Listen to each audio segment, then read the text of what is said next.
Estamos de volta com o programa Retratos, que hoje recebe a escritora e idealizadora do Instituto Aletria, Rosana Montalverne. Rosana, nós falamos bastante do Aletria no bloco passado, mas eu queria ainda voltar a ele para uma questão que eu acho fundamental, né? Está dentro dos pilares, inclusive, do trabalho de vocês, que é a parte de editoria dos livros, né? Sim. De livros infantis e juvenis, Sim. né? Isso, inclusive, está no escopo do Aletria desde a fundação em 2005. Verdade. Né? E vocês têm um carinho muito especial por essa área. Então, eu queria te perguntar, por que vocês consideram tão importante a produção de uma literatura voltada para esse público, crianças e jovens? Olha, porque é nessa idade, é nesse momento em que tudo se aprende, tudo se assimila, né? É nesse momento que as crianças estão com a sua imaginação mais solta, né? E eu sempre digo que a imaginação é o que nós temos de mais forte, livre e poderoso. É verdade. E as crianças, quando brincam, quando elas vivem a imaginação livremente, aquilo está acontecendo de fato. Porque a imaginação é muito forte. forte. Sim, cria uma realidade muito presente, você olha né? assim, elas estão vivendo aquilo. É verdade. Então, quando você oferece o alimento da literatura para a criança, na literatura ela vai poder rever, né, algumas questões que a afligem, que as crianças têm medo, têm aflição, têm angústia, e a literatura ajuda a aplacar. Então, tudo que o herói passa, a criança passa junto, ela está ali do lado, ela entra na história. É verdade. Então, ela aprende. E eu acho também que nessa questão, você mesmo já disse, né, em outras circunstâncias, que é possível até tratar de temas mais tabus, né? Claro. Nesse momento, e a criança, ela recebe isso com mais naturalidade, Não né? tem e vai ser um adulto mais preparado do que nós somos hoje, a nossa geração é hoje, para enfrentar alguns desses temas. O que são os contos de fadas, se não tratar de temas tabus, né? Pele de Asno, por exemplo, é um conto de fadas do Perrault. Chapeuzinho Vermelho é um conto de fadas, assim, considerado duro também. Né? Depois os irmãos Grimm vieram e abriram a barriga do lobo e soltaram a vovó, porque não tinha isso, né?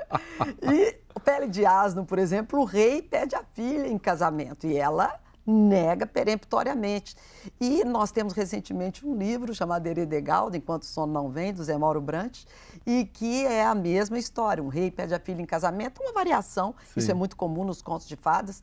E ele foi, o livro foi execrado, o MEC mandou retirar por reclamação de alguns pais, retirar das escolas, um livro que foi aprovado, inclusive, pelo MEC, porque consideraram um tema tabu, como, por exemplo, o tema da morte e da doença, que esse livro aqui até é da minha autoria, que é Todas as Cores de Malu, que trata de morte e doença, só que a Malu não morre no final, mas ela adoece gravemente, fica carequinha, as crianças, os amigos vão lá no hospital visitar e pedem para pintar a careca da Malu, ou seja, as crianças enxergam essas coisas, elas têm muito meios, né, internos, elas têm muitos recursos internos para lidar com esses temas e elas entendem que elas estão no tempo do Era Uma Vez. E, por outro lado, elas vão aprendendo o que se deve fazer e o que não se deve fazer. Então, não tem tema tabu para a criança. É verdade. Né? Tem como você media aquela história, como você lê para ela, como você leva para ela, porque toda criança tem uma coleguinha que ficou doente, uma coleguinha que está carequinha do lado dela na escola, a coisa passa a ser um pouco mais natural, né? Ao invés de ser um tabu... Não precisa ser tabu, né? Então, eu acho que é essa a mágica da literatura. Querida, como você tem inúmeras, né, atividades, inclusive como escritora também, né, são vários livros publicados, né? Você também tem uma atividade enorme nessa área, atuando na letria, na contação de histórias, na produção de livros, edição de livros, enfim, tem uma amplitude muito grande de atividades. Você foi, inclusive, convidada para presidir, não é, a Câmara Mineira do Livro. Sim. E você já está em seu segundo mandato, né? Verdade. Então, eu queria saber o que é a Câmara Mineira do Livro, quais são as funções dela e como que é a sua atuação à frente dessa instituição. A Câmara é uma associação que existe há 47 anos. Ela foi criada em 1970. Então, está bem tradicional, né? Muito tradicional, muito atuante. E a Câmara, ela congrega todos os editores livreiros e distribuidores de Minas Gerais. Então, todas as livrarias, todas as editoras e as distribuidoras estão ali representadas. Então, a Câmara não só representa politicamente os interesses desse segmento da economia mineira, né? Da economia criativa do livro e produtiva, mas ela também representa e promove ações para promover a leitura, o livro, a literatura. Então, com isso, a Câmara ela realiza a Bienal do Livro de Minas nos anos pares e o Salão do Livro Infantil e Juvenil de Minas Gerais nos anos ímpares, e vamos estrear em setembro com o Festival Livro na Rua, naqueles 2 quarteirões da Fernandes Tourinho, onde se concentram, da Savassi, onde se concentra o maior número de livrarias da cidade. São quarteirões que nós temos ali 5 livrarias, 4 livrarias e um sebo. Então, as livrarias estão passando por um momento delicado, né? As pequenas livrarias de rua, onde os livreiros realmente conhecem o que vende, conhecem o seu público, conhecem o livro e são verdadeiros mediadores de leitura. Então, por isso a gente faz. Então, a Câmara existe para isso, para promover toda essa cadeia produtiva e criativa do livro. E você citou aí agora o Salão, né, do Livro Infantil e Juvenil de Minas Gerais. Quando vai ser esse evento e quais são os destaques da programação? Olha, o que você pode nos dizer disso? Posso dizer o seguinte, posso dizer que o salão é de 15 a 20 de agosto no Parque Municipal, no coração da cidade. Que maravilha! O Parque Municipal super combina com o livro, é uma coisa linda. Que é encantado também, né? É um universo encantado. É lindo. Nós teremos 40 expositores, mais de 200 editoras representadas. Olha. Teremos 15 mil crianças da visitação escolar das escolas públicas visitando o salão com o Vale Livro na mão, né? Exercitando o seu sagrado direito de falar, eu escolho esse, eu quero, eu posso pagar. É lindo os meninos escolhendo, né? E teremos também uma programação, uma vasta programação cultural, com Thelmo Lins, que vai fazer espetáculo, vai lançar novo CD lá. Nós com teremos... os poemas da Marina Colaçante e do Afonso Romano de Santana, o Balada dos Casais. Olha que maravilhoso, show, maravilha, maravilhoso. Né? Então, nós teremos o Léo Cunha, que é um autor que já publicou mais de 70 livros, premiadíssimo, um orgulho para nós. É o curador da programação. Maravilha, o Léo também é maravilhoso. Maravilhoso. Nós teremos o próprio Zé Mauro Brant, autor de Enquanto o Sono Não Vem, estará lá. E, além de muitas personalidades locais, a Marilda Castanha vai ser a ilustradora homenageada. Nós teremos uma exposição lindíssima da Marilda, que vem ganhando prêmios no mundo inteiro.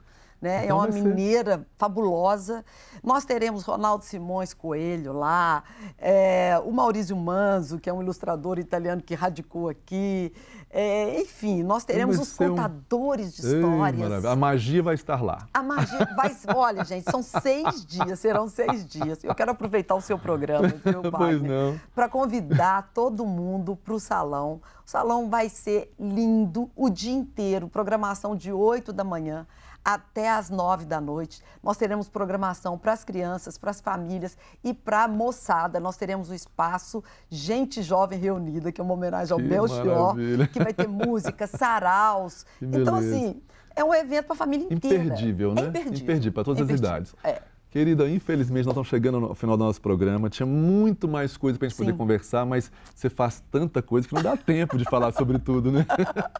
Mas para encerrar o programa, eu queria te fazer uma última pergunta, né? Você que está tão envolvida com esse universo da literatura, se esforçando tanto para poder contribuir para um aumento do índice de leitura, né, no Brasil, que não é tão alto, né? Aliás, é muito baixo, né? Você que produz tantos livros, escreve tantos livros, o que você considera como os maiores desafios? Quais são os maiores desafios que nós enfrentamos no Brasil hoje para elevar esse índice de leitura? E complementando a pergunta, que tipo de ação o poder público poderia fazer para poder ajudar nesse processo? Olha, o poder público já está fazendo as políticas públicas. Nós temos a Lei Castilho, que está passando em todas as comissões no Congresso Nacional, que é a lei do Plano Nacional do Livro, da Leitura, Literatura e Bibliotecas. Em Minas Gerais, eu pela sociedade civil, sou a coordenadora geral do Plano Estadual do Livro, Leitura, Literatura e Bibliotecas, que está em andamento. Nós estamos na fase agora de interiorizar o debate, porque esse plano, na verdade, é uma lei que vai ter uma vigência de 10 anos para implantar uma série de ações de fomento à leitura, ao livro, política pública, real e efetiva. Claro, de um lado, o poder público fazendo a sua parte, né? Comprando livros para as bibliotecas públicas, para bibliotecas escolares, renovando os acervos. Mas, de outro lado, nós temos as famílias, que têm que dar o exemplo, que têm que contar história para todo mundo, que têm que ler em voz alta, sim, que têm que pôr o livro na roda, que têm que frequentar os eventos literários, que nós temos muitos em Belo Horizonte e no interior do estado. Então, é isso. São os pais, os professores, fazendo a sua parte, brilhando os olhos como leitores, porque a criança é assim, ela vai pelo exemplo. Exatamente. E o Letria formando e multiplicando essa ideia, né, de contadores de histórias também, contadores, né, de histórias, mediadores de leitura, porque não adianta, e a Letria acredita nisso desde sempre, fazer mais livro, pôr mais livro no mundo, se nós não fizermos, formarmos ou ajudarmos a formar leitores. É verdade. Vocês estão, então, espalhando encantamento por aí, não é? Eu queria só finalizar, porque semana passada a Adélia Prado esteve, alguns dias atrás, não sei se semana passada, a Adélia esteve em Belo Horizonte para receber um prêmio pelo conjunto da sua obra.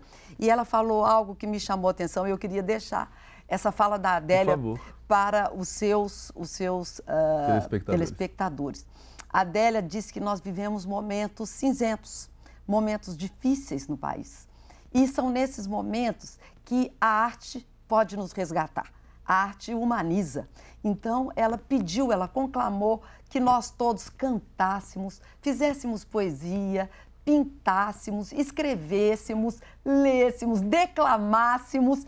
E quem não soubesse fazer nada, quem não tiver dom nenhum, que reze um Pai Nosso. Então, o programa Retratos de hoje chegou ao fim. Mas se você quiser sugerir entrevistados ou enviar comentários, entre em contato com a gente pelo e-mail retratos@tvhorizonte.com.br. Curta também a nossa página no Facebook.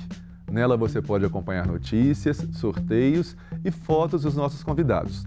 Semana que vem, nós temos mais um encontro marcado aqui pela TV Horizonte. E eu espero você, hein? Grande abraço!